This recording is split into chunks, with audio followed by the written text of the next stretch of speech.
Hi, this is Jake Durfee calling. I put snake oil in my truck. I have a 97 Chevy Silverado.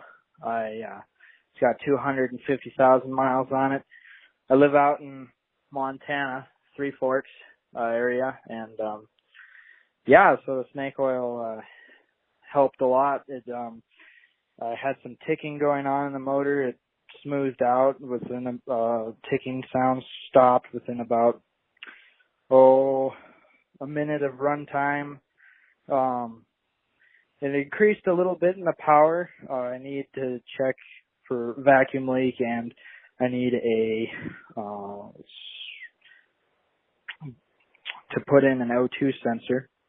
But I have the groove on it, and it's been running good, and getting a little more horsepower out of it. But yeah, you guys are doing great. Keep up the good work. Thanks. Bye.